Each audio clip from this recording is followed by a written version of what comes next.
Start with the adoption of the agenda. Can I get a motion? Councillor Long. Move to adopt the agenda as presented. All right, we do have one little alteration in that Mr. Patton isn't here, but that's okay. We'll just skip by that one. Any other changes? Seeing none, all those in favor? Carried. And we'll start off with our scheduled delegation from the Children's Resource Council. Come on up. When you come up, we'll get you to turn on your mic and just press the button down so that we can hear you. And we'll just start with sort of... Got it turned right? There you go. Yeah. Just start with your name and who you're with, just so we got it. I'm Lois Dunn. I'm the board chair of the Children's Resource Council. And I'm John Dunn. I am a board member and former chairperson. Coming to talk about some of the history. Sure. I'll let you guys take it away. So we have looked at the Top Park, and we got some money from Toco, and we were looking at getting some toys, new toys put on it and stuff like that. And in the process of doing all that, we were like, hey, who is insuring this Top Park? And so we sent a letter to the town saying, who's insuring the Top Park? We got a email back, I believe, saying that we were responsible for doing it and not the town. In light of this, we looked back and said, how did we even end up with the Top Park, the CRC? And we, the CRC, inherited from the Lions Club. And at that time, the Lions Club, when the Lions owned it, the town was insuring the Top Park.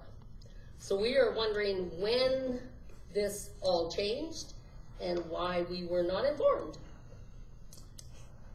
What can be done?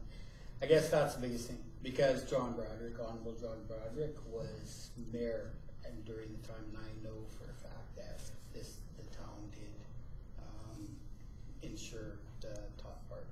And so we're trying to figure out what changed, when did this all change, what can be done to ensure that the Top Park maintains, and because that's the one thing that the CRC has been doing. We pay for the maintenance of the Top Park. We want to see it grow. We know that children in the neighborhood use it, and so we're just we need to figure out what all the options are before we can make a decision. All right. It's very good questions. I have no idea of any of the answers. Perhaps our CEO can help us. Welcome. Yeah. Anyways, I talked a little bit about this with the treasurer because we knew what you guys were coming for. So she said basically that the insurance could be looked after as you guys are looking after it. So I don't know if it was like an exchange of fees or whatever to, pay you guys, and you guys are looking after it. You guys would be insured under the town, basically. And what she said, you would probably get cheaper insurance. Yeah. I wasn't had no idea that the town had insured it when the Lions had it. So that's news to me. So I thought the Lions were looking after the insurance. Yeah. But that definitely would be helpful, because that's the thing. The CRC, the dollars that they get, other than what they raise in their, in the line and the radio auction and stuff like that, the dollars they get are specifically set for things. And then with radio auction, that money goes to offset some of the other expenditures. So, and like you said, the cost for us as just one agency would be. I just know for the playground equipment that we look after in the back here behind the fire hall is that there's some very specific rules on, you're supposed to be walking through it at least weekly to do a check on it and make sure that there's no parts out of whack, and if something's broke, it has to be fixed. So, Yeah. well, we're gonna have to figure out who's gonna be doing all this stuff too. Okay. So as we go down the road. Okay. Councillor Rose has a question. Just to, like, who owns the land that the top park sits on? I Okay, so that's what I just wanted to, I wanted some clarity on its location and where, and who actually, so originally it was that the equipment was purchased by the Alliance? Yeah. That's your history on this? Yeah. And at that time, that was, your memory is that the insurance was paid for by the town? Because the town owns the land. Because the town owns the land? Yeah. Thanks. Councillor Gilroy had a question. Yeah, being new to the area, not knowing a lot of this stuff, not know a lot of this history, I was wondering if our admin could explain, or come back to us later with the explanation, on how the arrangement was made in the first place. Was it made as a request by the Lions Club that would come out of our budget every year, that we would then cover it?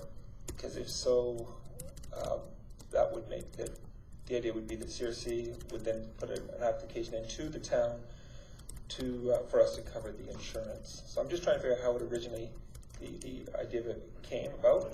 There's got to be some paper trail to it, and On that history trail. well, it's. Changes hands. I mean, Do I you need mean, a letter from us?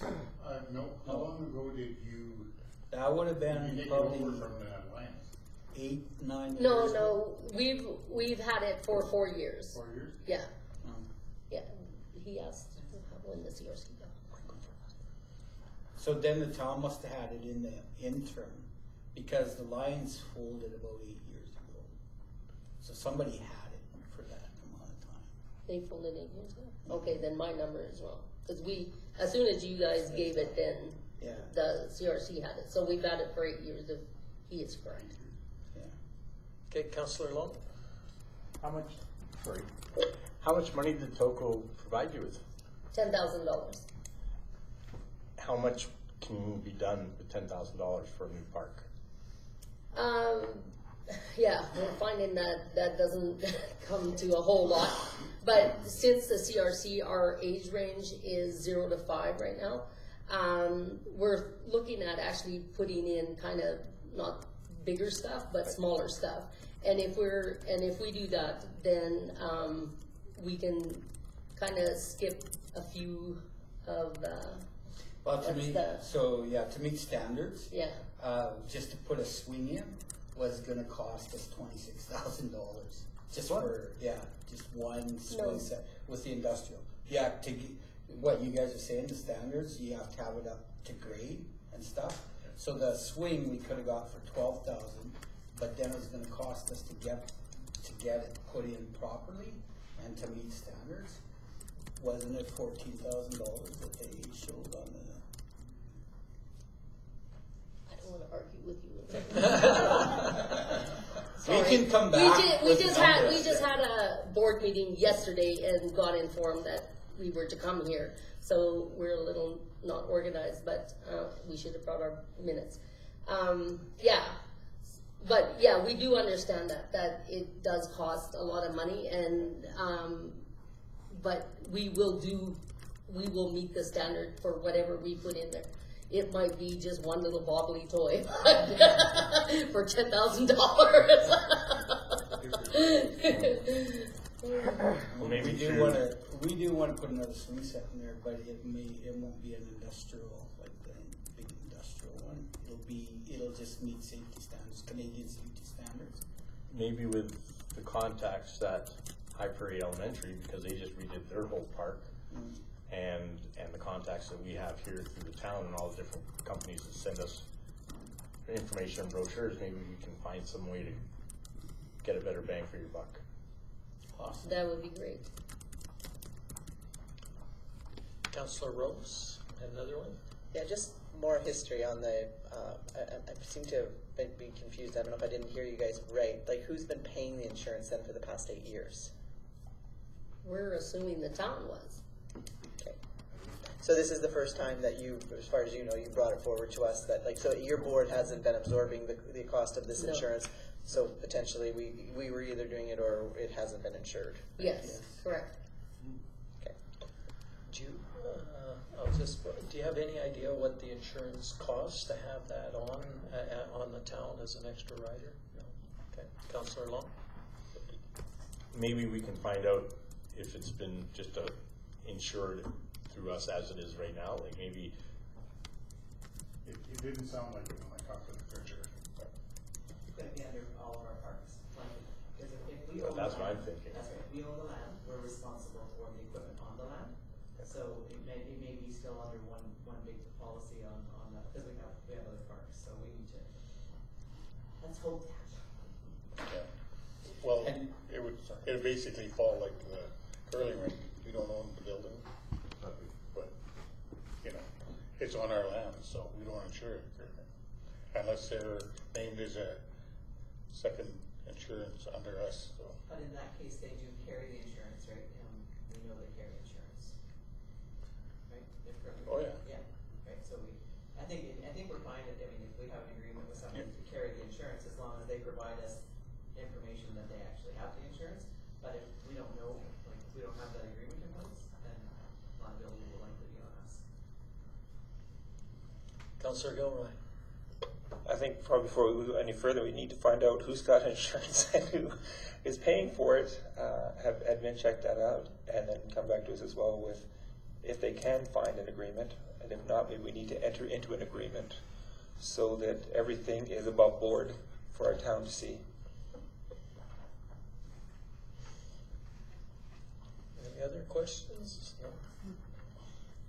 Okay, well, I think as we go ahead, you've got, I mean, this is something that administration can look after and work with you guys on, so he'll keep in touch with you with what he finds out, and hopefully everything will work out.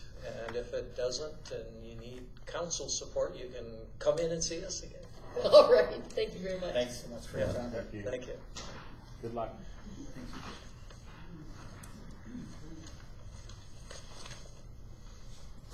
Okay, we have a couple of others. I think. Are you a public delegation? Okay, come on up. And we'll get you to flip on the mic and give your names and tell us. My name is Ken Oak. I'm with Dewitt's Construction. I'm Dino, and I'm with Dewitt's Construction. The reason we're here tonight was to just bring to light an issue that we've been discussing for some time now. It's been going on since January. In January, we got a letter to renew our business license with the town of High Prairie. At that time, we hadn't worked in High Prairie since October. We, to date, have no work lined up for the town of High Prairie.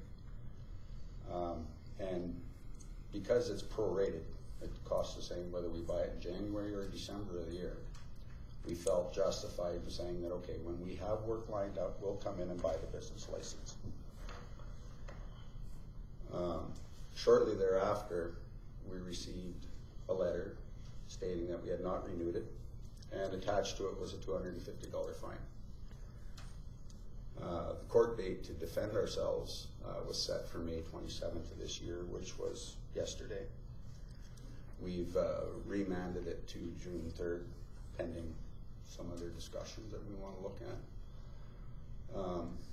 On April 4th, another fine showed up for $500, again for the same reason, because we hadn't bought a business license to operate within the town of High Prairie to conduct business. April 26th, another letter showed up. We have not seen a fine at this point, but it stated that if we did not purchase a business license by May 6th of the year, an additional $750 fine would be levied. We have yet to see that fine. It could very well be in the mail. I just haven't checked in a while. So currently we have $750 in fines, potentially another $750 pending. It disturbs me that these fines were levied before we had the opportunity to defend ourselves in court, again yesterday. The earliest opportunity to defend was May 27th. So throughout this whole process, we approached several town representatives and explained to them that, look, we haven't got any work in Highbury right now. We know the process, we respect the process. If we get work, we plan to buy that business license. And we informed them we had no work lined up. In every single case, they said, well, conducting work isn't just performing work in town, or conducting business isn't just performing work in town, it's also, the response was, you're advertising. Okay, so we're advertising. I guess possibly that could be construed as conducting business. So each time I walked away and made some calls. I've been in the area for an awful long time, and there are a number of businesses like us that do not maintain a storefront in the town, operate in the surrounding area. Many of them have never had or been asked for a business license to operate within the town of Highbury. I do know that sometimes they do, and sometimes they perform work for the town itself. The point is, they also advertise.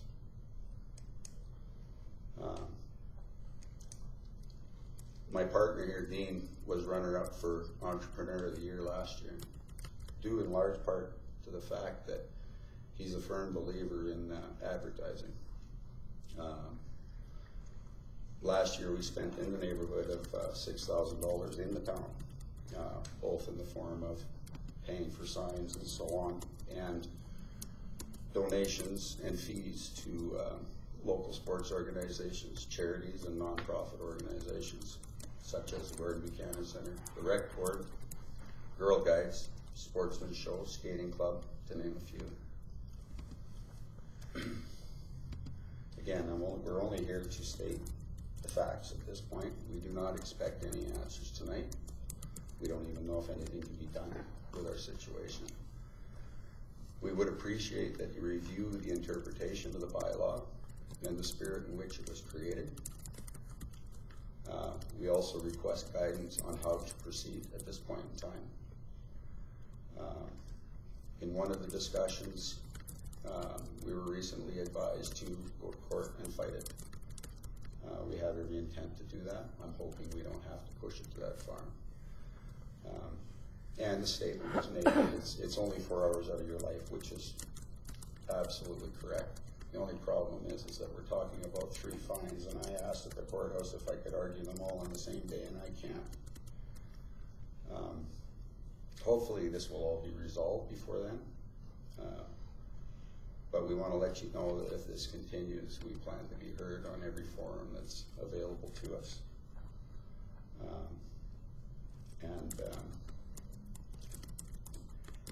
You know, if I could, I'll leave my business card with you. I hope it's not construed as constructing business, as it is advertising. And I'm thinking I'd better go out and buy my fishing license, because I had one last year. And if the government operates in the same manner, I'm afraid there might be a charge for intent to fish without having a fishing license. So I thank you for your time. I thank you for your patience and understanding in this matter.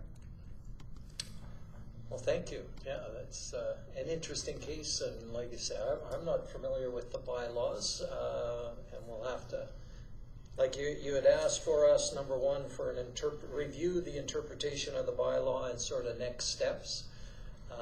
But perhaps before we go there, we can ask if there's any questions people have for clarifications. Councillor Long? Because it's going before the courts, I caution any comments and not to, Absolutely. you know, put the town at risk. At risk, yeah. And your case at risk. You know, you want a fair, open opportunity to court. But that would be my only cautionary. So. Okay, I got a bunch. We'll go 1, 2, and then. Oh, Okay. I'm not familiar with your company, and what do you guys do? We do a variety of things, everything from concrete to carpentry to welding, fabricating. mill rating if necessary. It's a construction company that covers a lot of different disciplines. Oh, Councilor Rhodes. What was the license this year? Like, what was the charge for the license? Did you guys get them? It's a $100 charge for the license. And how many years have you, like, has there been consecutive years where you? We bought one last year. Last year was the first year? That was the first year. We're a new company. We only started. here last year. Okay. Yeah. And are you guys located out of town? Like, Yes. Yeah. Yes. So you're not within the town limits? No. Thanks. Go ahead. I had talked to Alan after you were in earlier yesterday, and he said one of the reasons why you were sent a letter is because you were still advertising and you had purchased the license last year. Yes. That was the reason he gave me, so. We should clarify the fact that we have not spent, what's up for advertising is up from last year. I know I can't prove that. We have not spent any money on advertising as of yet this year, just because of the climate right now. There's not a lot of work out there. You know, you'll probably see a sign up at the hockey arena only because it was put up last year. You know, you're going to see business cards around town. You're going to see me and him wearing hats and coats. It's going to say "Do Its Construction" on it. But we have not spent any money on advertising as of this year. Now, again, had we known we should go and pull down all that advertising, I guess we should have done that. But the point I'm trying to make here, there are other companies in the area that also service the town, both directly and indirectly, that are advertising in this town as well that do not have business licenses. That's what's got my back up. Councilor Gilroy? And actually, I was going to ask, you actually clarified part of the question I was going to ask, and that is, I think we need to, at the same time when you ask for that information, we should probably check in to see if there's a policy, from what you'd said, of the town using businesses that do not have a license. That was not. No, but I mean, we need to. I think we need to check. check. To bring that up. I think we need to check into that, I'm so sorry. to be fair for everybody. I think we do need to check into that to be fair to everybody. That if we are going to be charging companies a fee, and we should then make sure that those people that the town employs for different jobs should also be under the same rules. Right. And so I would encourage our administration to look into that as well. And as I said, I agree with Councilor Long. We better be careful what we say.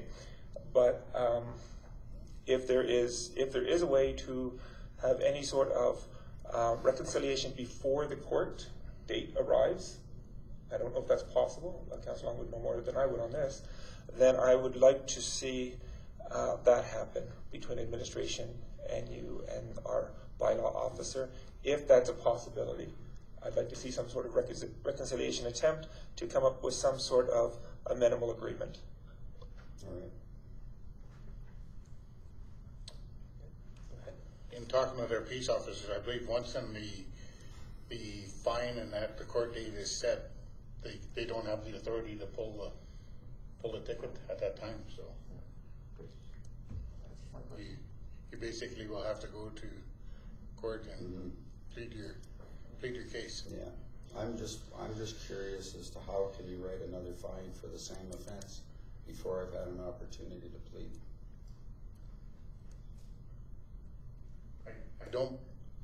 I think that was a letter that was sent out, but I don't believe they issued They it. did. I have a copy, not with me, but I have a copy of another fine for $500 dated April 4th, which is almost a month and a half in advance of when we had the opportunity to plead the first fine in court. I feel there's something wrong with that. In fact, if we were only talking about this $250 fine, I probably would have paid it and bought the business license because I'd rather be fishing, to be honest. It's my day off. Yeah.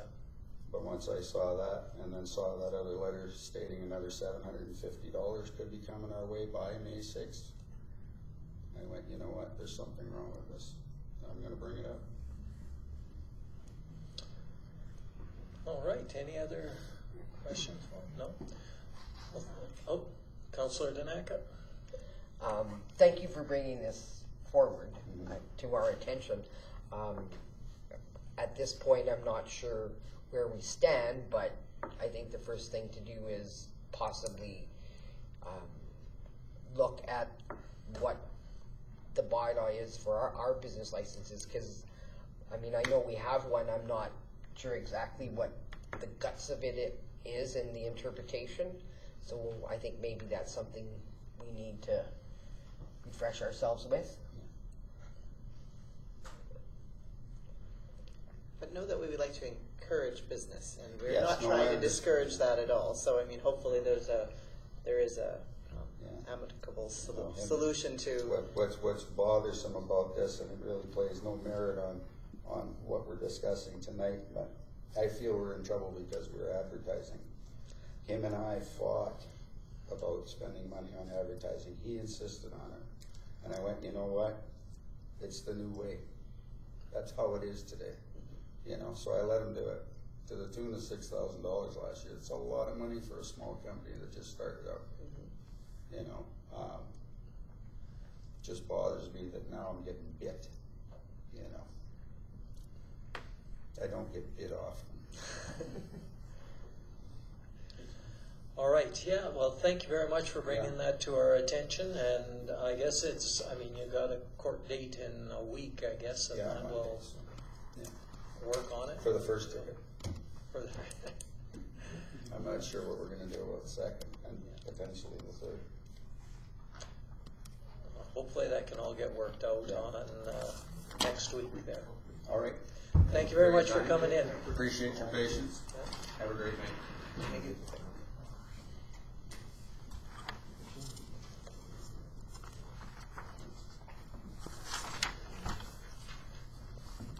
Okay, moving on to our minutes, 5.1 for our regular May 14th minutes. Can I get a motion on this? She shakes her head. No? Councillor Danaka, all right. I make a motion that council approve the minutes from the May 14th, 2019 regular meeting of council as presented. Thank you. Any changes anybody noticed? Seeing none, all those in favor? Carried. We'll move on to our May 21st special meeting minutes. Can I get a motion on those? Councillor Long. Council approved the minutes from the May 21st, 2019 special meeting of council as presented. Any changes needed with these minutes? Seeing none, all those in favor? Carried. Moving on to, I guess that would be up to our new business, Citizens Appreciation Barbecue. Get a motion on that one? Councillor Rose. The council allot $2,000 to hold a citizen barbecue on June 28, 2019 in conjunction with Citizen Appreciation Awards. All right. Yes, go ahead. Councillor Sanos. Is this not our second anniversary of a barbecue? Okay, so background proposal in 2017, council hosted one. So is this, well, that's what I'm asking. Is this our second or third anniversary? This is only the second one. So it's just a typo? No, we've had two. I think, are we confusing No. CSS We had a barbecue? candidate one. Yeah. Right, we did a candidate, and if we're considering that, that would be the first one, so that was barbecue. Yeah. So this would be a good one, I think. Okay. But that was done differently, like with Cesspit Centennial funds and, yeah, so. So are we making, oh, whoops. Go ahead, and then we'll get, Are we making this a annual thing? I'm preparing for next year's budget, so are we making this an annual thing? I think that was council's intent from before, yes. Part of the strategic plan. Yeah, and it was part of the strategic plan. Just to let council know that administration is currently running an ad in the South Beach News advertising for nomination of Citizen of the Year. So we're running it for a couple of weeks so that everything can be in place for basically the mid-month council meeting, so council can make a decision and we'll carry on from there. Is there a form that we can share, Brian? Have you emailed it, or is there anything that's electronic? I can email it if you want. Yeah, and is it, can you put it on the website or something? Yeah, we should put it on the website. I was on the website earlier and it wasn't there. She hasn't been there for a few weeks. Oh, what about our Facebook page?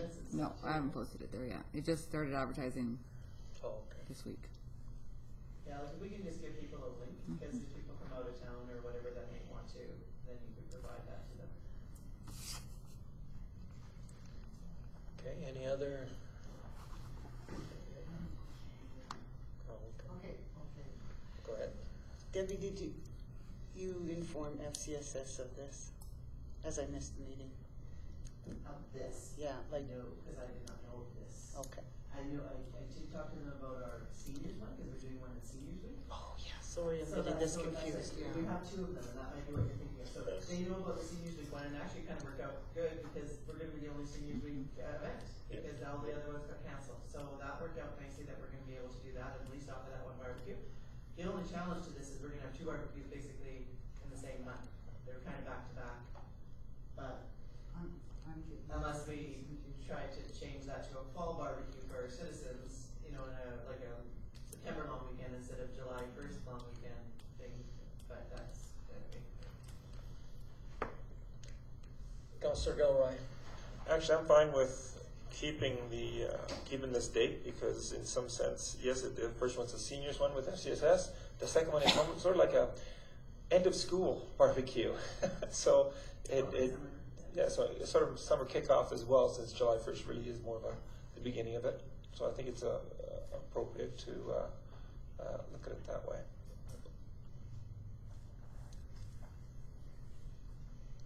I just noticed a little error in our things. It says July 28th in the discussion versus June. Yeah. I knew what it was until just now. I looked at it, just for Nancy's attention. But anything else on this one? Okay, we have a motion to allot $2,000 for that. Now, do we know which, it doesn't say which budget or account code, so I'm wondering. It was council promotion. It's council promotions budget, okay. Councillor Gilroy. Sorry, I had one more question. Since we're doing it in connection or in conjunction with the Citizen Appreciation Awards, do we need to allocate a little bit more money for the Citizen Appreciation Awards? Because it looks like you're allotting up to $2,000 for the barbecue. Is that including, or is the citizens extra? Because It's very minimal for the citizens appreciation. Okay. All we do is get a couple plaques. okay.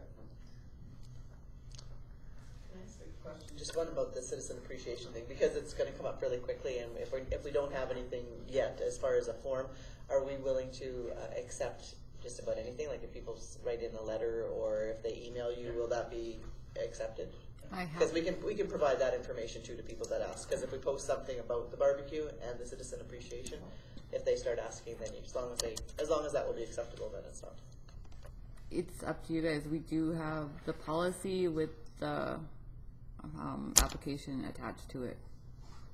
Well, if the application is going to be readily available, then yeah, that's great. But if not, I know we've had some trouble with FCSS in the past for their volunteers Awards, they normally just accepted emails with lists of names, and then they tried to change it, and that became a bit problematic because people didn't find the form, they didn't fill it out properly, they didn't get it to the right person. So just want to make sure that we know if we're going to be the ones that are going to pass the information along. and we tell someone it's okay to send an email. If it's not, then make sure that we at least have the form that we can forward on.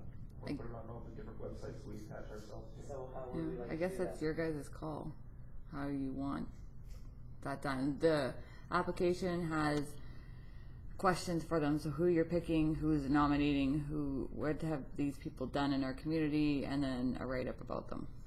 So if you get an email with just a couple names, you don't always Not gonna help you, know. right? And that's what happened with the Yeah. volunteer appreciation, the list became like, Yeah. Not really clear as to why were they being nominated, so. Yeah. So it sounds like we should use the form. It's very simple. But we have to make that form available, right? That's the catch to it. I will And get- when is the deadline for those nominations? June 7th at noon. June 7th at noon. oh, that's quick, Yeah. and we don't have that up, so yeah, we can get that out as soon as possible. Yeah. It's in the paper now, and I'll get it up tomorrow and online and everywhere. And I have copies printed. Sure. If you don't mind just forwarding it to us. Yep. I can do it from there too. I can post it on our council Facebook page. Okay. At least. And we can take some up with us tonight and drop them off at different places ourselves, like the fire hall. Yeah, and okay, that's good. Any other discussion on this one? No other discussion? All those in favor? Okay, carried. Moving on to Seniors Week. Get Councillor Gilroy. That council proclaimed June 2nd to June 8th, 2019 Seniors Week in High Prairie. Only High Prairie. Any discussion?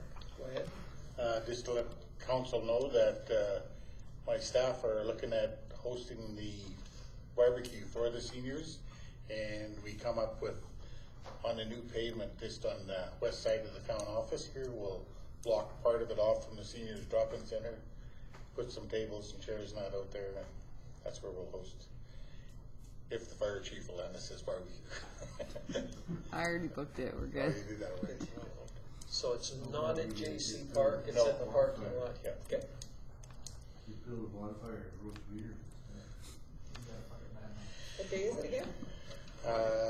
June June 7th. 7th, the Friday. And what time is it at? I think we're starting at 11 till 11 to 2. 2, No, 11 to 1. 11 to 1. 11 to 1, yeah, that's Yeah. a better time, yeah. Do we have people fill out forms that day? For the There you citizen go. appreciation? You can have them there. If it's done by It's the noon. did- Well, it's gotta be in Well, by noon. Yeah, it's they not just start done at by the 11. barbecue. Yeah. Oh, they have to be done that day, right? Yeah. At noon. Yeah. They come at 11, we can give them before. They come at 12:30, they're out of luck. Yeah. Okay, any other discussions on this one? All those in favor? Carried.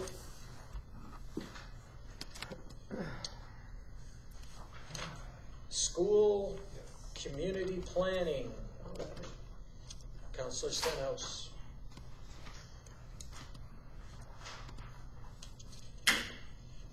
I'd like to make a motion that council receive the invitation to attend the school community planning engagement session for information.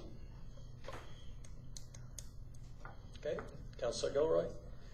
I agree with Councillor Stenhouse. However, I will say that I would volunteer that if council has any suggestions they want brought forth, as a parent who will be attending that, I'd be more than happy to present anything on behalf of the council at that meeting, since I'm already going there. But you don't support it. Well, I'm already going there, so. But you don't support it. How are you gonna, I'm sorry, Okay. I'm speaking out of turn. Yeah, so I was just about to say, yeah, Councillor Long. I can drop it off. Give it to Steve. So, going back to the lack of discussion and lack of inclusion within discussions regarding the integrated high school and the college. And as you know, I was a little perturbed at that time because we were excluded from. And it's a natural fit to have the people who are making decisions about the children's education in our community And we as a council, we should be working together. We should be able to sit down at the table and talk about the issues at hand and not be excluded from discussions. I think it's important. I think they're on the right track asking us. I think we should be a part of it. I don't know why we would receive it for information. They're the other elected body in our community that represent our community.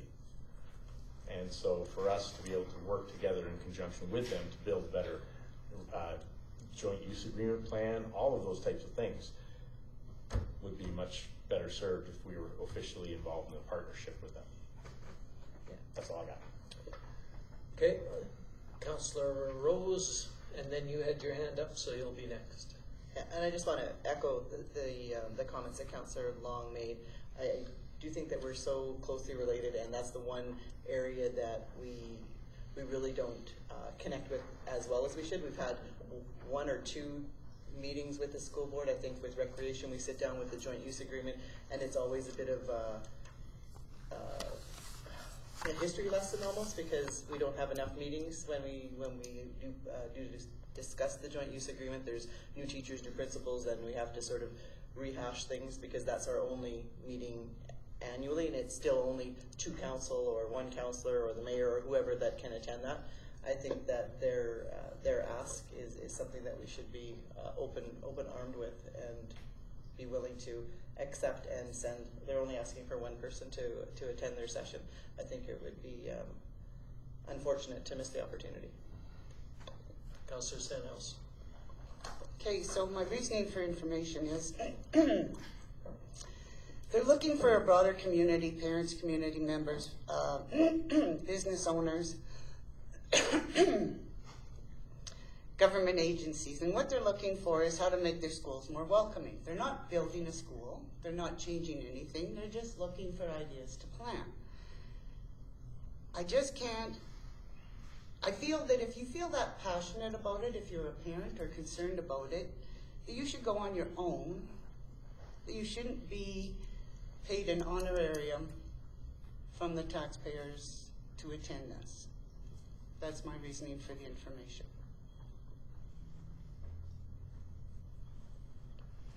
Councillor Danaka. I think this is a good opportunity for the town and the future councillors, if this carries on, to be partners with the school division, because it affects so many people in this town who are parents or have children in the schools.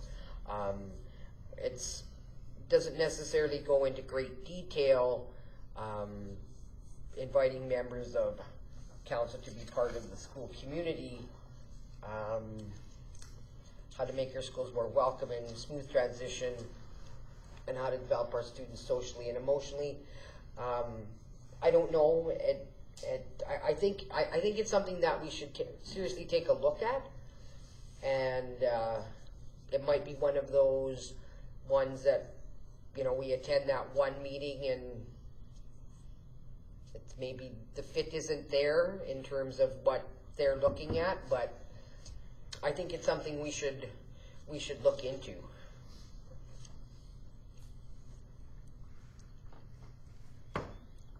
Okay, I've got my thoughts on it is, I agree with the fact that we don't work with the schools as much, but I'm also sort of in an agreement with, you know, if we go there and we're representing our council hat, if we speak on something, are we speaking on behalf of council, or are we speaking just, you know what I mean, or are we just saying that this is what, you know, I think would help at the school? It's not what council will think, and I think that's what we need to sort of make sure that we're clear, that you're not speaking on behalf of all of council or making any commitments there on behalf of council to whoever would attend. That would be my only stipulation on going to that.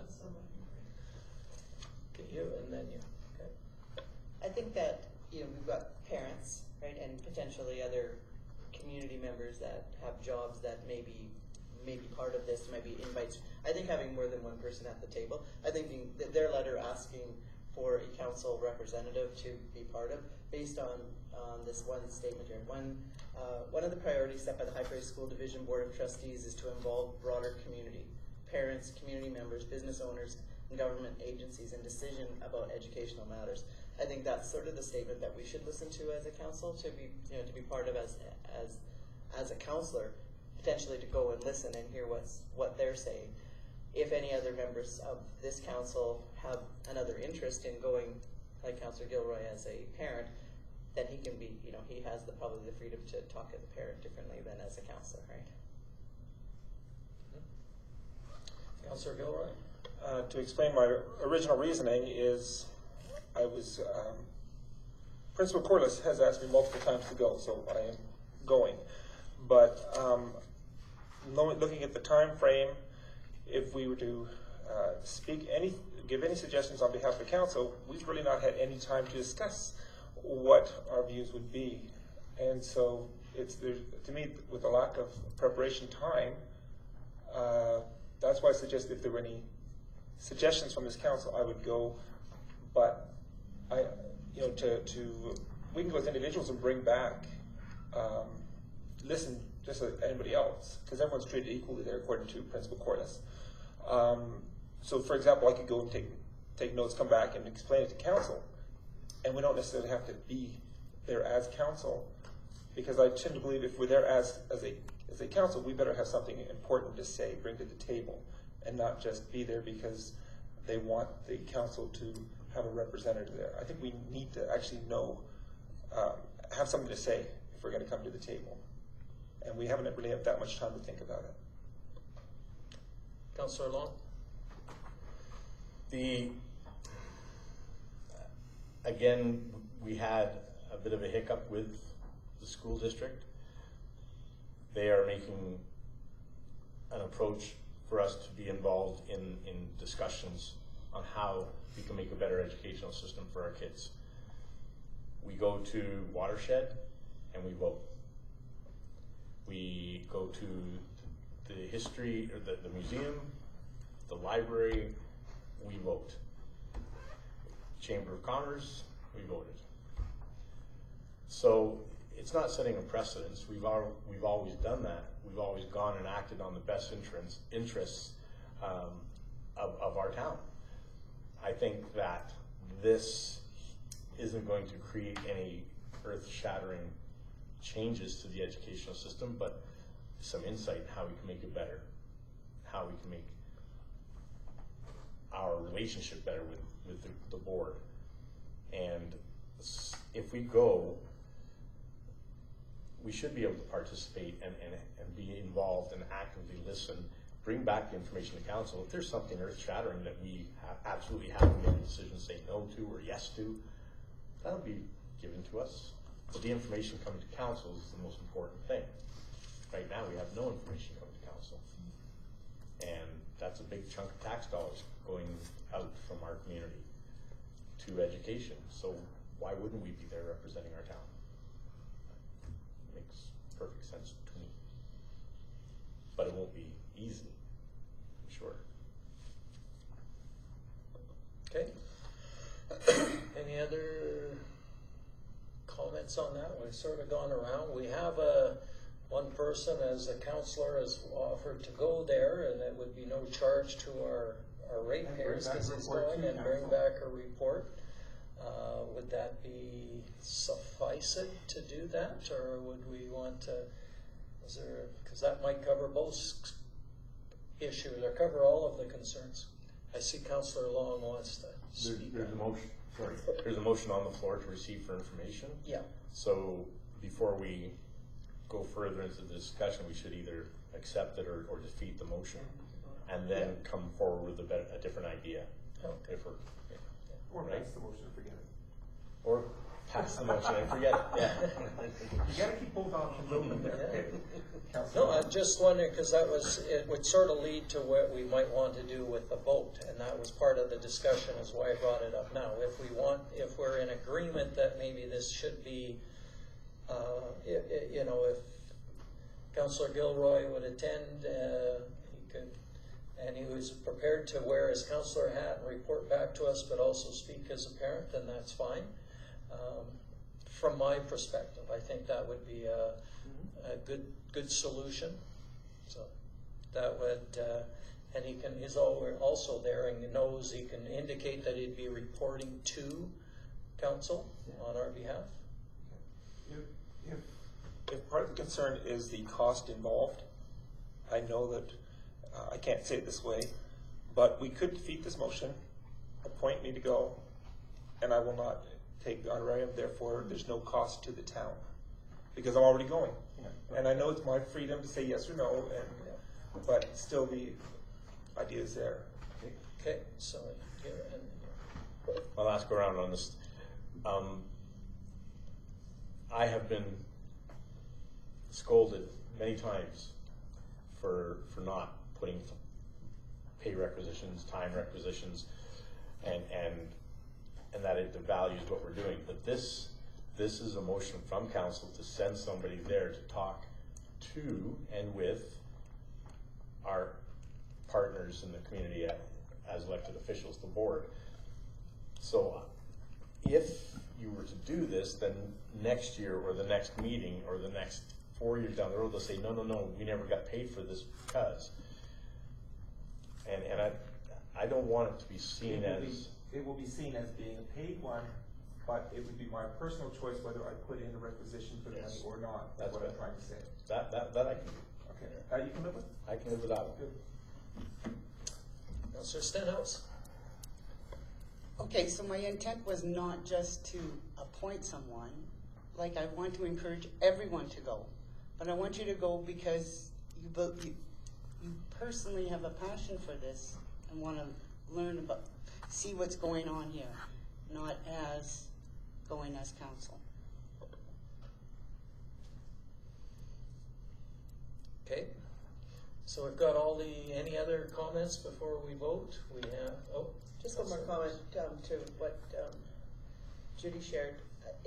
When I read it, I took it as an invite for one council, that this wasn't an open invite to every member of the community, so maybe I read it wrong. I agree with you, if it's an open invite for everybody to go, but it says here, if you or someone in your organization is willing to participate in our school and community engagement session, please call. So they have snacks, refreshments, I mean, so like they're setting up for people, so I just wasn't sure if it was an open-ended event, like for, so if it's an about. The way I interpret it is they want to get as many people as possible there.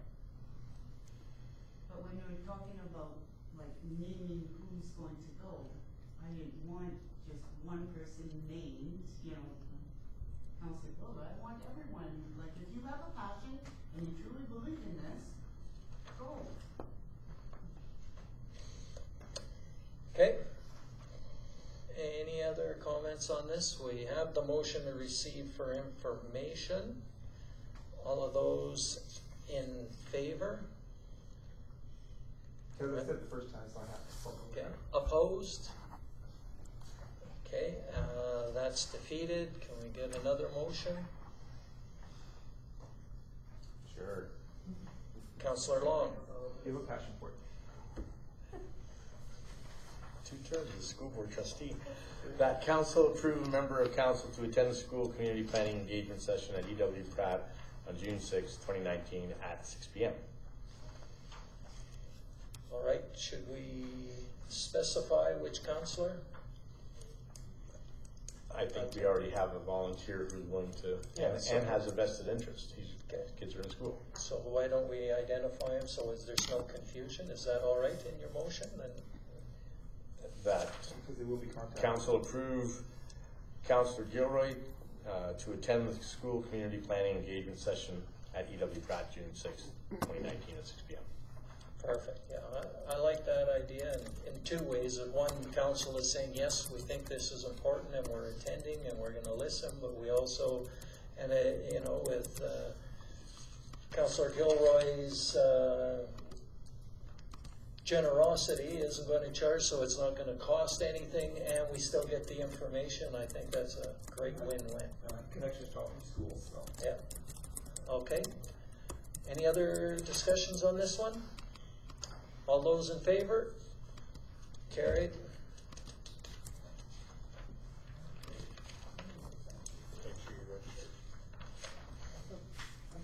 Moving on to item 9.1, which is the April 2019 financial report.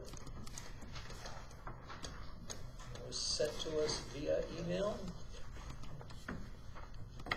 and made for a very long online package.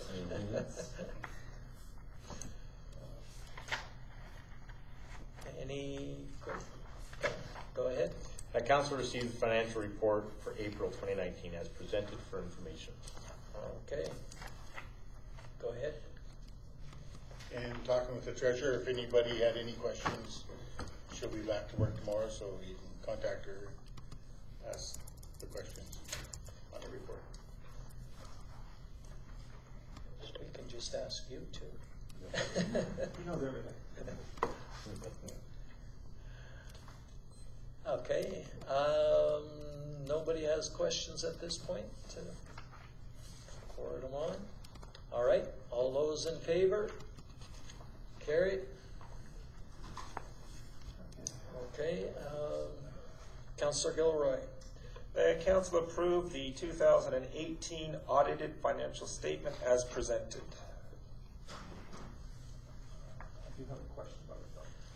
Okay, start with your question and then. As we just received this, when I came in, is this any different than when the auditor came in and gave us the whole rundown? Is there any difference between this and what he spent, an hour or two going through with us? It's exactly the same as what you went through with. Okay. So, from what page is that? Sorry, I was just looking for that. On page 12. I was just wondering, because when we met with the auditor, there was two outstanding, it wasn't a consolidated audit, it was a non-consolidated audit, because there was two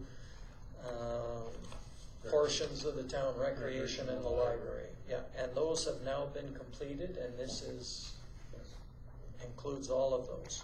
So this is everything the government wants, right? Yes. Now, did we receive anything on issues or concerns, like he was going to share some of those things with us? I didn't get any. Yeah. Okay.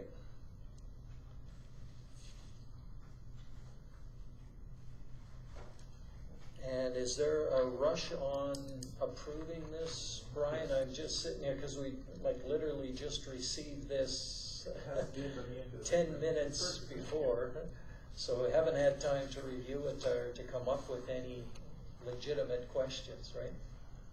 I don't know what questions you come up with. Well, I don't know.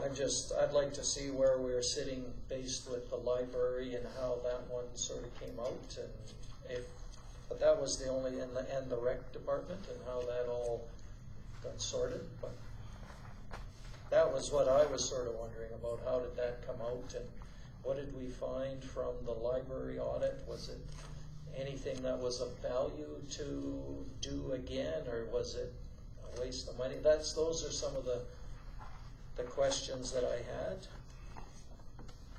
But what's the rush to get this done? Is there I think it's government regulation. to be done by the end of May? We have to ask for that 30-day extension to Yeah. get it done. Okay, so we're, He doesn't have very much in his auditor report though. Basically, everything that was presented before. Yeah, no If- new red flags or any concerns. He did mention to us that we probably didn't need to get the audit done at the library, but doesn't say anything more about it here.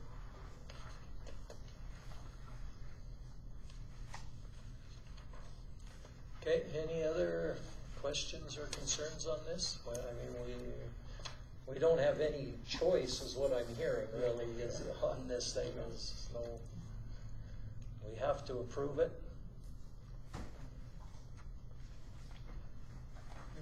I can advise council that if you take it home or review it or whatever, and if you have any questions, forward them on to me and I will contact Mr. Chin and ask him questions. Okay. All right. We have the motion to approve this financial statement. All those in favor? Carried. Moving on to our CAO's report and action list.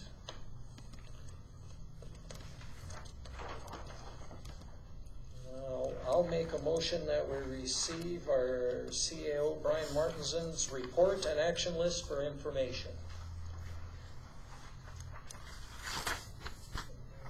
Anything that you'd like to bring to our attention, Brian? We've been pretty busy here with the fires and the evacuees, and I want to thank my staff. 4 of them have stepped up and have offered to fill in for FCSS over at the reception center because them ladies are getting burnt out over there. They're working long hours. So thanks to my 4 staff who volunteered. I guess they're paid volunteers, but still we're working around the situation now. So they basically told me when I was over there this afternoon that the earliest that the evacuees may go back is this weekend. So hopefully the graduation, Big Lakes College's graduation is coming up, and they need both facilities. So that's kind of a bit of a nervous issue now. So hopefully, Just more people in the audience. I guess so. Could be some chairs, they can lay down. It's okay. Yeah. Wait, Mike.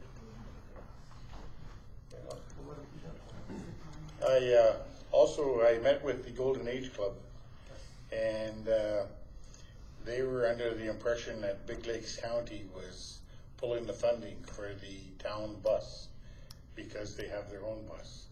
But I haven't heard that, and Jordan is away now, their CAO for Big Lakes, so I haven't had that chance to talk to him about it, but they are quite concerned about what's going to happen. So It's never come up in FCSS, the funding list, because that's been, The bus serves a different purpose, right? The FCSS versus that's right, it's serving a different purpose. And part of the challenge was the seniors bus was too busy, right? So there was a need there for another service. So I can't see that that's accurate, but that's just speculation. But it hasn't come to our table for FCSS. So. Yeah, I agree. They're 2 different buses. I had a delegation of 4 people from the club coming in, and I was the young one, so I felt pretty good. Anyways, they had some concerns even on the county, and some of the members that I met with from the Golden Age live in the county, and they had raised concerns to me, which I will pass on to Jordan and their council. But they said one day the previous week that the bus left here empty, went to Slave Lake, picked up an individual, brought him back here to High Prairie, and then took him back to Slave Lake, and then the bus returned. Which bus is that? The county's. The FCSS. The county bus, yeah. So. Okay, you gotta remember there's 2. There's the county and FCSS. So there's 3 buses then? No, there's 2 buses there.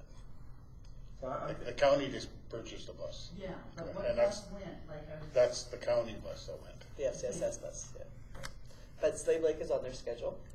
Yeah. And they don't care if there's one person or there's Yeah. like what they're trying to do is get a schedule going, and they're going to go with as few as they have to in order to maintain some sort of regular schedule and get people in the pattern of using the service, right? So that may be, maybe what didn't look very cost effective if they're Yes. only going with And one. that's the But point if they they brought don't, up. that's it. Yeah. They're not going to have it sit. Just if one person wanted to use it and booked it, then that one person gets to use it. I don't understand why they said that they picked them up at Slave Lake, because I don't know that that's the understanding that I have. But maybe it's a High Prairie person that needed to ride and it was going, so they just came back this way. I don't know, but it's for first up. It was for medical appointments and then it's for just whatever errands people want to run.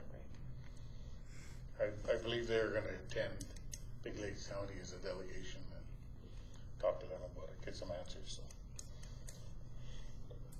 Okay.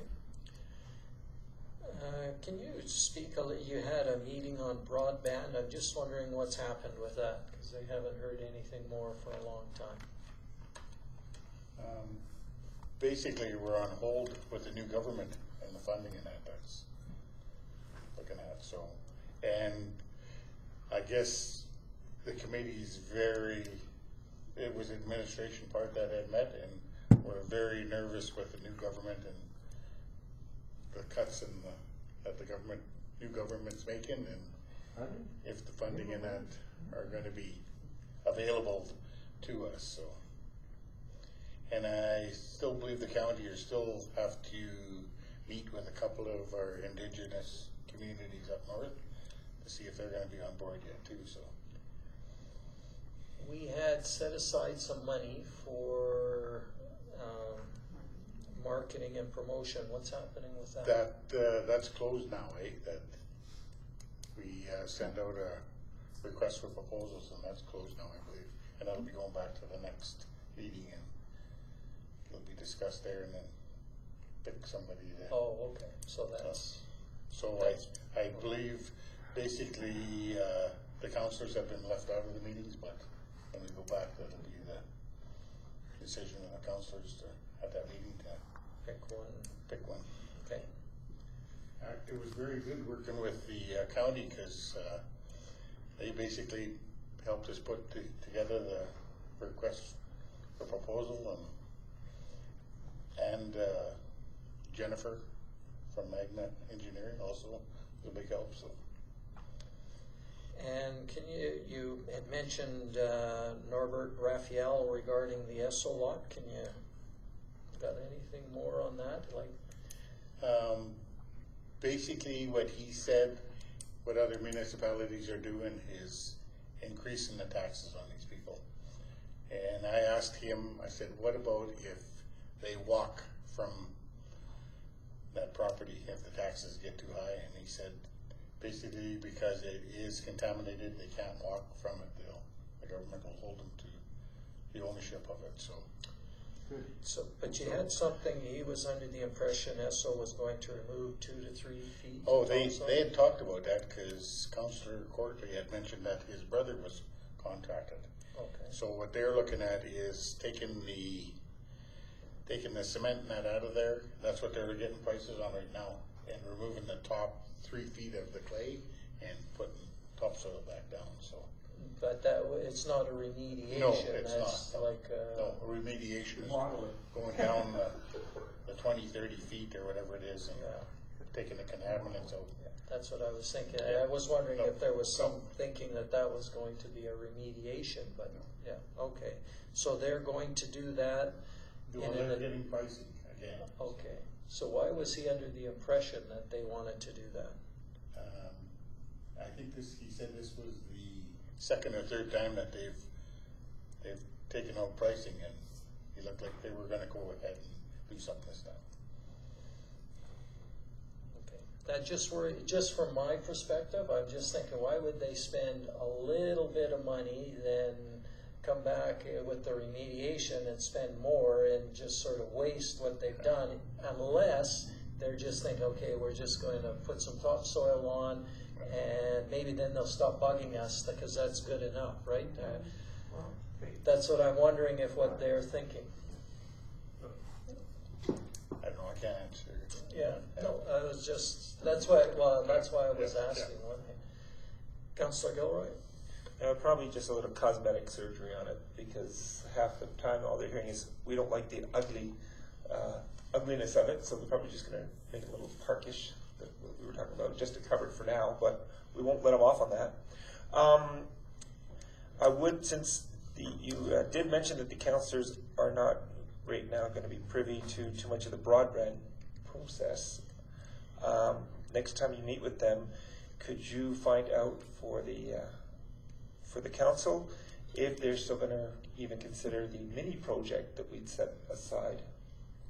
Instead of a larger project, maybe the mini project of this town for broadband that we set aside so much money for, as opposed to trying to get all the partners in. You know, are they gonna do portions of it as opposed to? The fear from that, from the committee, was that if we went ahead even with the, what was it called? Pilot project, that the government would come back and say, well, you can afford that. Maybe you don't need as much funding and grant money to continue on with the project. So there was some fear of that, I know, from the group, so. And I think what they were doing is they were on hold, basically waiting to see if the project could be funded completely, so. Okay, I had another question just regarding how the town is proceeding with the order compliance. Did we get an order that we had to comply with, and what was that? We did, that was for, because we weren't following the occupational health and safety guidelines. In what way? And we had to hazard assessment and that. We had to, basically, it's like a tailgate meeting that you have before you go to work and that, for the. Isn't that what we got Penny involved, like, didn't she Yes. like, quote us something? What was And that she's about? actually doing one now for the pool. Okay, so, He actually, I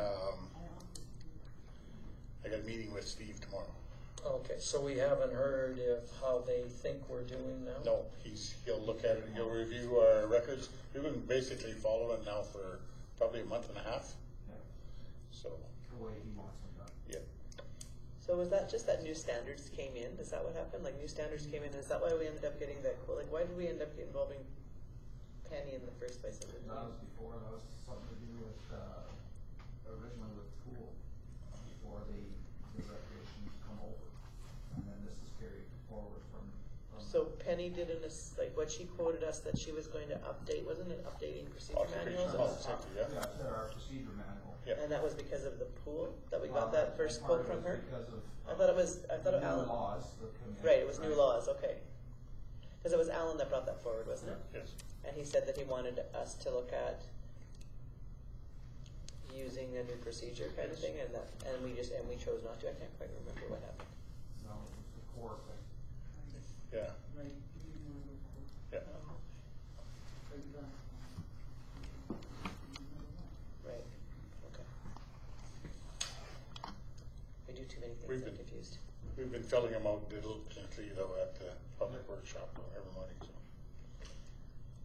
Go ahead. Do we Nick. have any update on the inspection that was going to be done by MPE on the arena?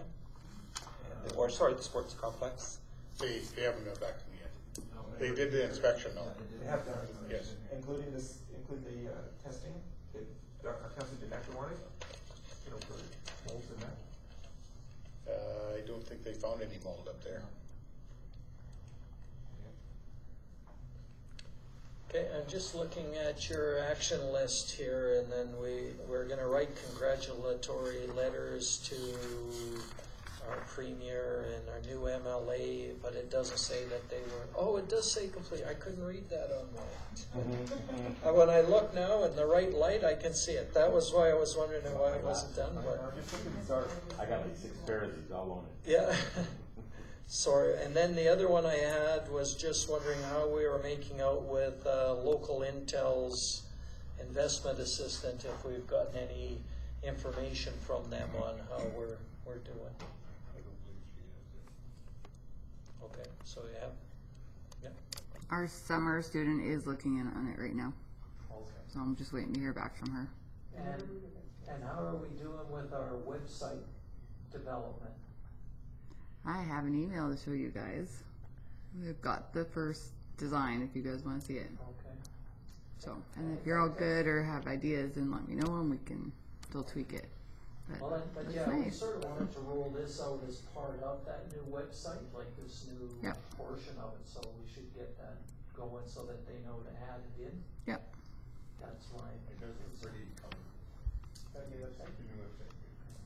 So I don't know if like if you shared, Brian, with them the like it was the town of Stettler that has this tab on their site, so we can just sort of take a look at how they've done it and maybe provide that information to who's doing our website, and it might not be that difficult to just sort of copy that process, because then we could add that software link or whatever, how they've done that, so it can launch together. Like it doesn't have to be, I don't think she has to do too much research if she just takes a look at how they did it. Well, how she did it, like it all looks good. We've all seen it, and we were just more waiting to find out what the contract would be. So, and just while we're talking about the website, what's the process then for approval of it? It comes to council at some point and they look it over and then we have to agree to it and then off we go? Is that the next steps? Yeah, they send the design, you guys take a look, and if you like it, tell her that's it, and they launch it. Awesome. And just one more question about the website, which is the old one. So are we still struggling with getting our minutes uploaded with? Not the minutes and the agendas. Oh, Somebody had said that they were behind till March. No, not So those. we must be caught up then? Yeah, The minutes? because since we've started with AllNet, as soon as I hit public, it's online. Okay. Because they've linked our AllNet stuff to our webpage. Okay. She has nothing to do with that anymore. So, it's up there. Okay, any other, did you have a question? Oh, Councillor Tanaka. The last council meeting or 2 council meetings ago, we had asked administration regarding the Kids for Cancer ride that's coming through. Did you ever contact them and see what that was all, what it was, when they were coming through, et cetera, et cetera? We did.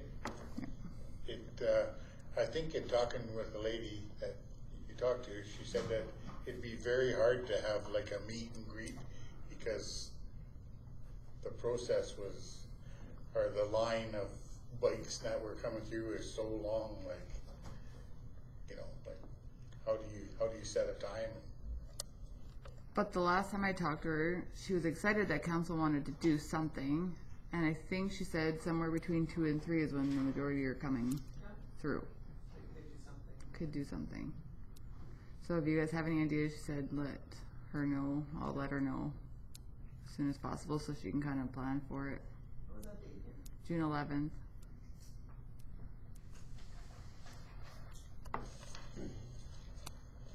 Well, I mean, it would be nice if we had something, like even a banner across the main street that says "Welcome to High Prairie," and they can drive through if that's all we can do. I mean, like what is it, 175 or 120 bike cyclists or something are coming through? Like, I mean, Water station maybe. Yeah, like Brian said, pop in water would probably be a great idea.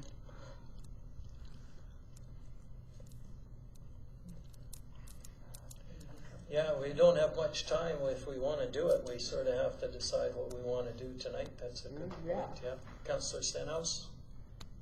So speaking of water stations, what are all those water stations from the Sesco Centennial? haven't installed them yet. I've been busy fixing valves, I've been busy fixing water breaks and all kinds of different things. When we get time, we'll get them in. There you go. So, yeah. So back to the cycling, what do we want to do? Did you have ideas, Donna, or? I don't know. Do we have a welcome banner we can string on Main Street, like just to let them know that we know that they're here, kind of thing? Like You could change something. the sign, or electronic sign to welcome them. Right? Yeah, and then maybe if Tammy or something could get us one quick enough. You can't really stretch anything across the road, No. right? I mean, that. No, you can't, yeah,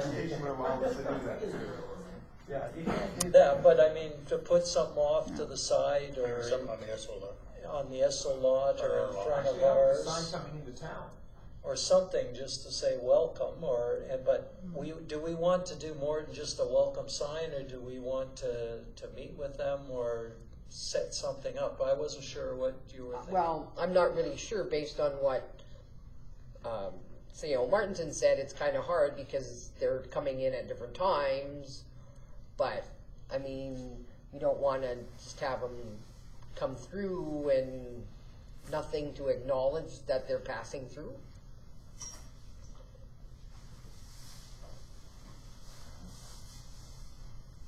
Like, I don't know if you can contact this woman and see if she has any suggestions. Like, we don't want to plan anything big or, a meet and greet or something, but maybe she has some suggestions on how we can acknowledge, that they're coming through our town. Yeah.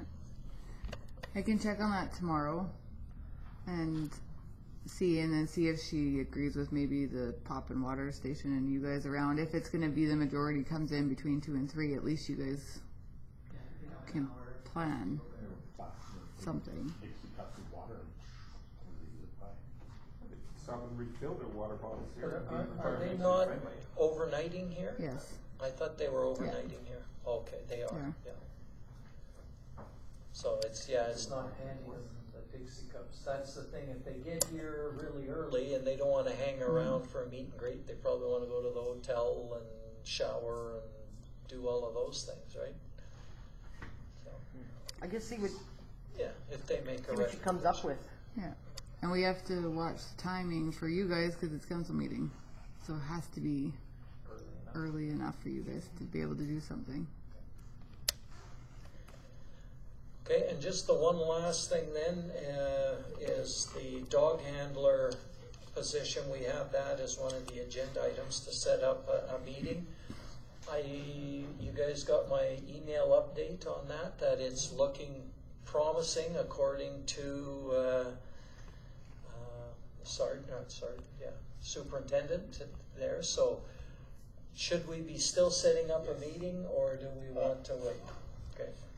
I did contact the county on this to see if they would be interested. So Jessica was again going to contact their county members, council members, and see if they would be interested in going out, because it basically is on their dollar too, sort of thing. So it will help our whole area. So I believe our discussion was that we also check with the county to see when, since that's in Edmonton, see if they were going down to meet all the new cabinet ministers, and we were going to suggest maybe 1 or 2 of us go down at the same time. If they don't want to come with the dog handler, but we could go with them to the infrastructure and a few other ones to represent our town. And I don't know if you could follow up on that. I'd appreciate that. I asked her the same question. Okay. Meeting with the new government. All right. Anything else for Mr. Martinson? Seeing none, we had a motion to receive his report for information. All those in favor? Carried. And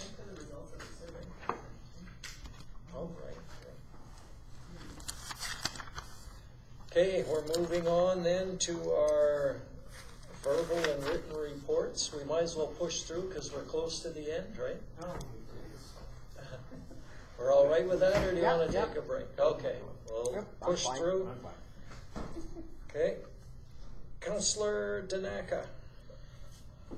I have no report, but just an FYI. I was out and about on the weekend, and I had one of the business owners in town approach me and basically point blank asked me if the town was broke. And I said, what? And they basically said that they had talked to 2 or 3 different people, one being a friend of a county councillor, and they basically said that the town is broke, they have no money, the county's got to take over the golf course. I'm not sure where this is coming from. I don't know where this all started, but I basically told this person that I said, no, the town is not broke. We just went through an audit and we are feasible and maintainable and we're doing fine. So I just wanted to bring that to your attention.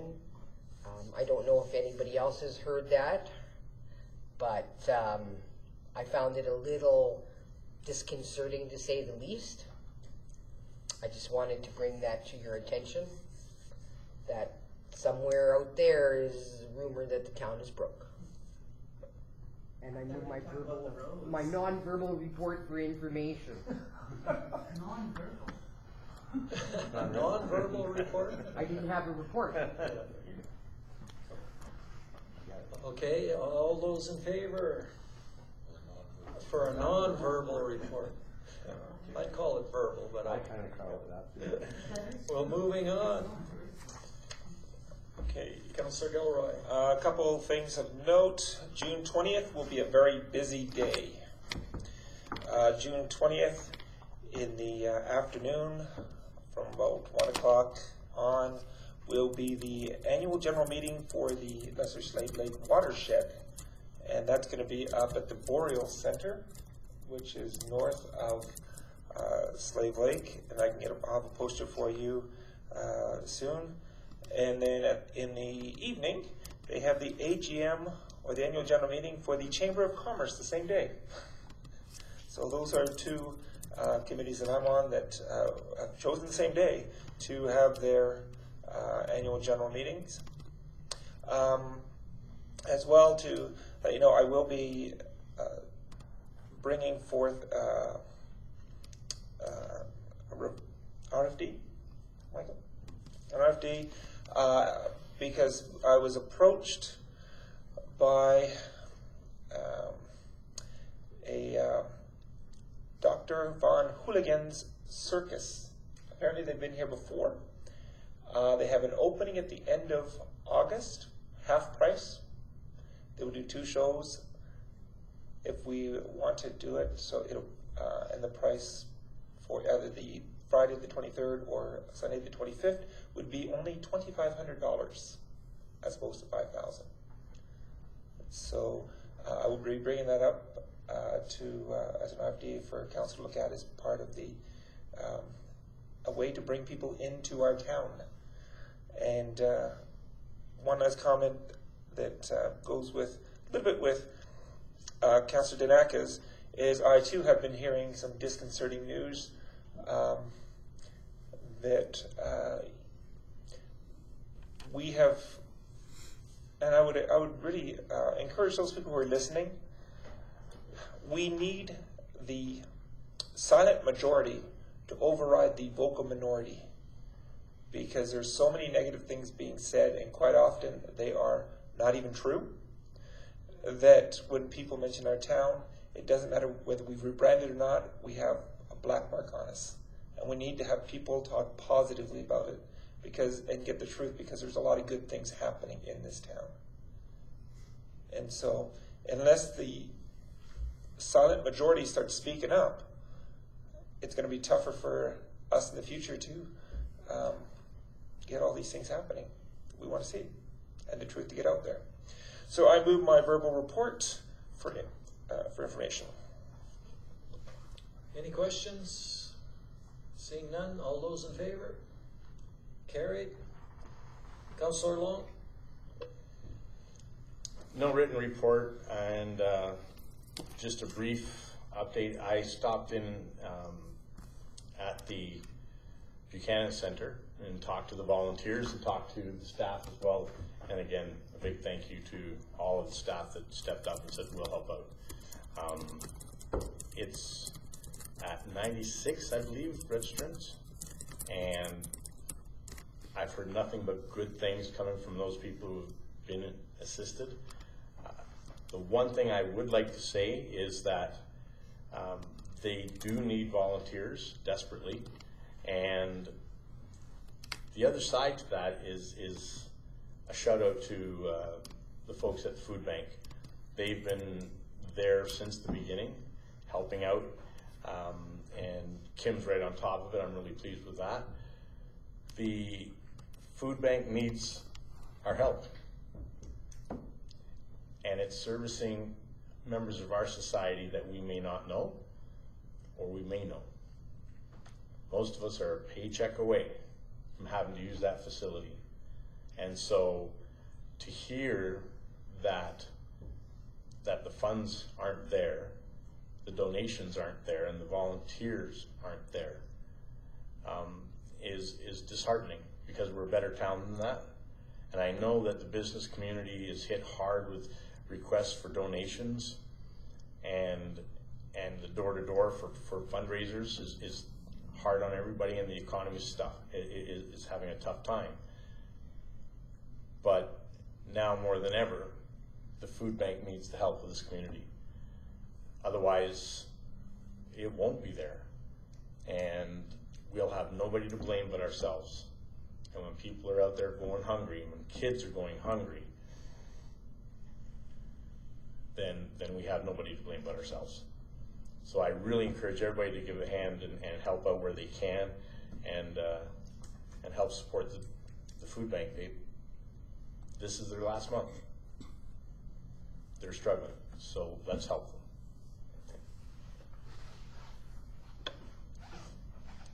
Yeah, Paul? Just a question. Michael, do you think that we could do that with the town? Like, do you think that we could have a drop-off, like we could run a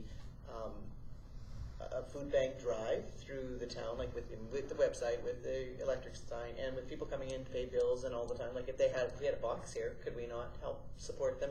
And that may just help other residents to, like, would that be hard for us to do here, do you think? I'm not sure if it's hard, what kind of a burden or inconvenience it would put on the staff. But I think that if we had something set up in a box and a donation, even maybe Friesen Brothers has a donation box that they can let us borrow. Yeah. And then that would be easy for some people to be able to just drop it off anonymously and then walk away. Well, and I wonder in a different spot, because the ones at Friesen, like you just don't even see them anymore. Right, you don't even see them anymore, so people forget to make that donation. But if we opted to do it here, and maybe then encourage others to do it, if it wouldn't be a big burden. And in discussion with our friends and elected officials at the school board, maybe the schools can get involved in doing some fundraising as well.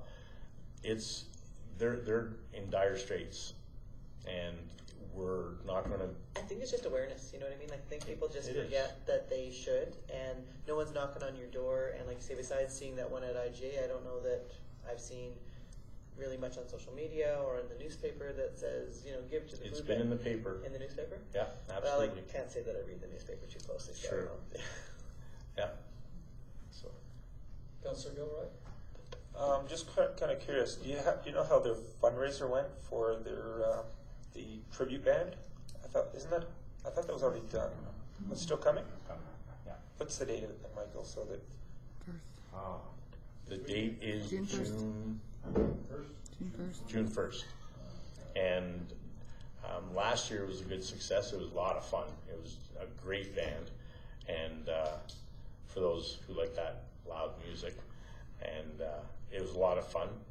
They did a great job in promoting the food bank while they were doing the performances, which was really nice to see. They didn't forget why they were there, and they're really excited to come back this year. Again, with the economy the way it is, if they break even, they're going to be happy. But it's very serious. Question for our CAO, is Mr. Zabotnik still doing the farming and donating the proceeds? That's still going on? Okay. Yeah. With working over there the last few days, they are in desperate need of baby stuff. I donated 6 tubs of wipes because that was a big one that they needed. Lotion, shampoos, cookies, food, baby stuff is what they're lacking. They have nothing. Okay. Any other questions for Councillor Long? And then that, I moved my nonverbal for. All those in favor? Carried. For myself, I did have a Heart River Housing meeting. It was focused on strategic planning. Really quickly, the board finalized, I'm going to say, 5 strategic priorities that they're focusing on. One is those finalizing the lease to purchase for those homes, and that's being worked on now. And just as a side note, I got to meet one of the families, and it was really neat to meet them. They were so happy to be a homeowner. They had tears in their eyes. Like, I sure hope that they can go through, and I think the financing is going to work for them, because I was talking to them about the numbers, and they're actually paying a little bit less than they were paying before. They're still going to have maintenance that they have to do, but if they manage that extra money and don't just flutter it away, then they should have money for the maintenance, and it should be a big success. And they are so tickled pink that I was actually hoping to talk with Chris about doing a story for the paper, because it is a great success story in what they've done, and how happy they'll be. So priority 1 was to do those homes and get them transferred out. Number 2 was a development for the seniors in Fox Creek. Just because that one's already got some land donated, the county of Greenview has donated $1 million, so they've got a lot of things on the go. They still need money, so I don't know where that's coming from to make the last little bit happen, but that's a priority. They want to prioritize getting a needs assessment done for housing in the Smoky River area, because nothing's been done in that area like we had done in High Prairie, so we know what the needs are in High Prairie. They want the needs known in Smoky River. We have our High Prairie senior self-contained units. Our independent living facility is one of their priorities, but again, we got to get, they estimate that one to be in the neighborhood of about $8 million to get built, and so there's a lot of money between here and there, but that's a priority. They're also going to, one of the priorities is work with the First Nations to see what they want to do with regards to social housing, and get some more social housing in that way. So that was for High Prairie.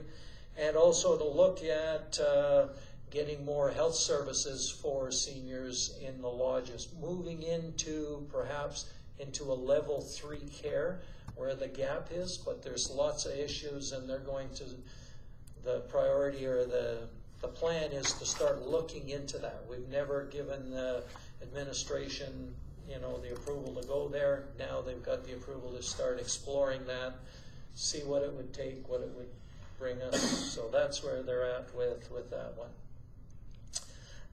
The other thing is just same thing with the evacuation center. I've been checking in regularly, been getting some calls from media, been doing a few interviews like CTV and the Journal and Peace River radio stations. You're famous. Well, Peace River, yes. Yeah. Who watches the other ones? Yeah, so there've been lots of those, and had lots of, well, not lots, a few calls from people, and it's like tonight I got a call before coming here saying, I have a parcel up in High Level, how do I get it back? I have no idea, right? And it wasn't just a parcel, it was, what was the wording? A valuable parcel, or it was something insured parcel, but something of some value that was left there, and they wanted to get it. And I said, well, your best bet is to talk to the RCMP, because they might be able to get in there to get it. But questions like that, I go, In the post office. yeah, I have no idea. Unless it's Amazon. Yeah, maybe it was. They used a And a drone to drop it off there, yeah. So, and I have the radio station, I believe, on Thursday. I just wanted to see if there was anything you guys thought I should be adding. On my list was to talk about the evacuation center. Food bank. And I can add in the food bank with that. Marion informed me today that Husky has had their building permit approved. Superior Okay. has approved their building permit, so. Oh, okay. Definitely. Okay, well, that's good. Capital projects, I see that they're working on the paving right by the pool there, so that should be done right away, and then moving over. A couple weeks, they'll be finished there, and then they're moving over here. Okay. It'll take 2 weeks to finish that? Oh. Yeah. We gotta bridge the gas line yet, because the gas line's pretty shallow there. Oh. So that, they're starting to pave on the north side, but the south side's gonna take a little longer. Oh. Okay. And there's landscaping, touch-ups and all that kind of stuff to do too. Okay, I was going to talk about some of the upcoming events, which was the Northern Lakes College Convocation coming here, because it only comes once every 3 or 4 years, so that's kind of... Every other year. No, it's Peace River, High Prairie, Slave Lake.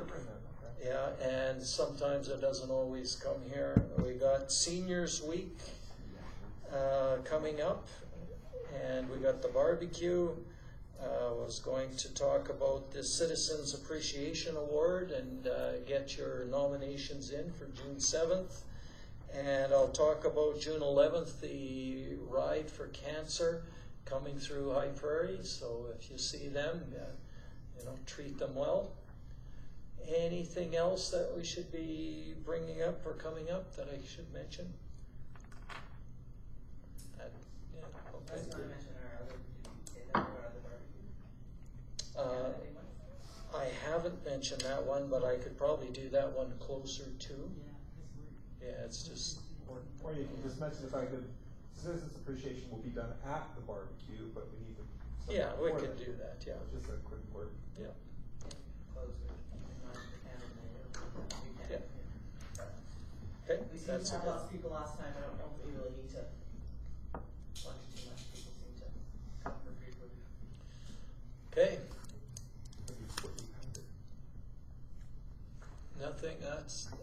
Nothing else, I will take questions and I move my report for information. All in favor? Carried.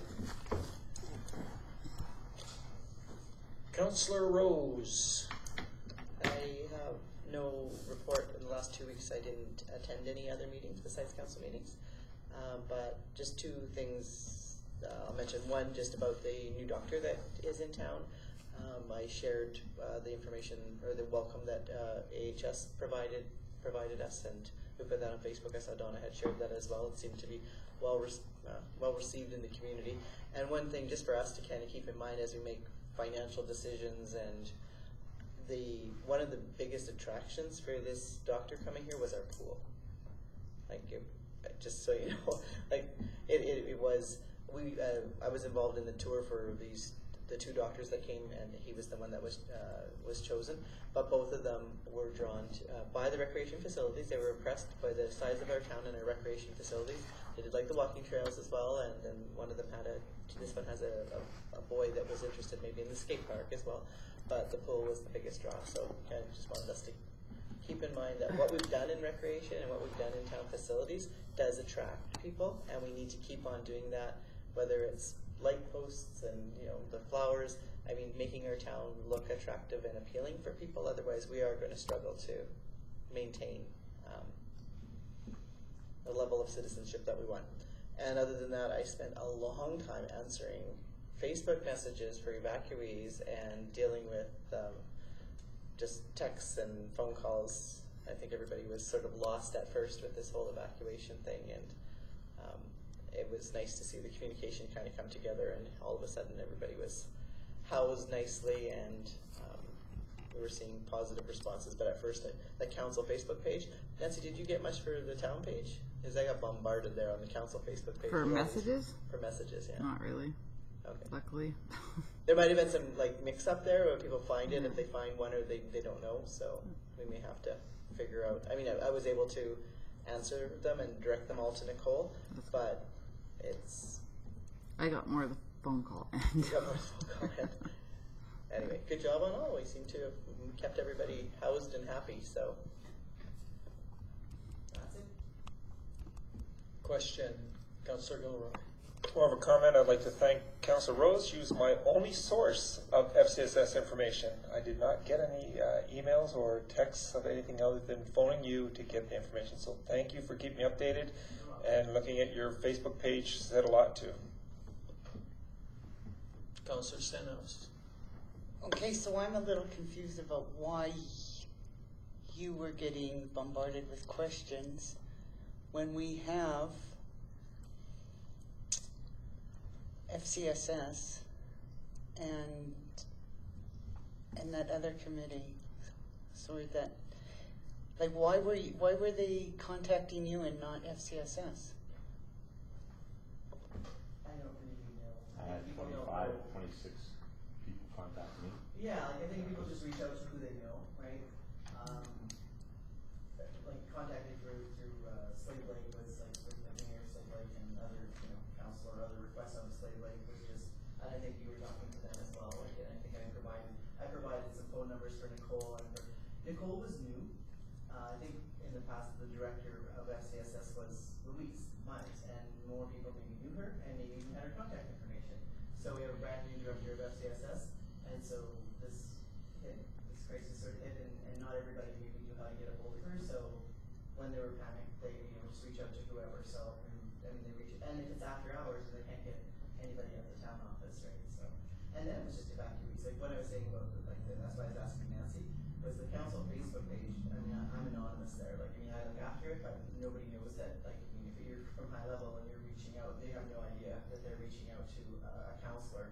They think they're reaching out to the town office, right? So that, and then after hours they're not getting anybody, right? Because, and I guess potentially you could, if you weren't getting any questions, then you didn't have to worry about that. But it was just answering people that say, where do I go? And just providing, and all I did was provide the same phone number over and over again. And then I just tried to share it on Facebook a lot. So those people that did go to social media had the right information. But yeah, there just seems to be, I mean, there probably always is, right? That little bit of time. Yeah, but like I appreciate it, but it's concerning to me because if this was a disaster on a massive scale, and if you're getting contacted and you're getting contacted and you're getting contacted, that's not what this is. This is not how it's supposed to be run. Well, yes, it is, because we're the elected officials that but are out there in the community. People who are in need and are in crisis, they don't care how it's done. They're going to call and reach and find out and call anybody to help them because they're in crisis. yes, I understand that, but there is a flow chart on how, if there was a major disaster, on how this information is to flow through, that we can't be, I appreciate what you're doing, but do you understand what I mean? Well, we don't have a choice, right? We didn't reach Yeah, out and say, please call me. We just No. answered our phones, right? That's all we did, right? But- and that is that. But this is a kind of like a mini, to put our plan into effect and how it should be dealt with. Our emergency response plan. And I do think probably some of the maybe overlap of changes some council that maybe wouldn't have, if our director wasn't brand new, right? Like, 'cause, I mean, she's the one that's the sort of command central right off the bat. She's the one that was supposed to have been able to take charge. And I mean, she did, but it wasn't quite as, maybe as loudly or as communicated as clearly right off the bat, right? So I think that maybe there was a couple. Overall, we've done an amazing job. Yeah, in discussions with Nicole, she recognizes that there was some gaps and that she's gone through it now and she's looking forward to filling those gaps for future and creating policies that she can follow and, a step-by-step guide in some of those things. So I think this has been a great learning opportunity for her to get a practice and, in a real life situation, but I think it'll be better next time. And I agree with the mayor, because when we did talk to her, one of the things that she's looking forward to doing, and she'll probably approach FCSS with it, is a proper training program for volunteers that will be implemented afterward, which they didn't have time to do this time because of the changes in policies apparently. But just to let you know, I actually contacted Councillor Rose because she has been on FCSS longer than I've been here, in a sense, and so I knew that she'd have all the numbers and who to contact, so that's why I approached her. Okay, we had a motion to receive her report for information. All those in favor? Councillor Stenhouse. I have no report. Non-verbal report. I have a non-verbal report. All right.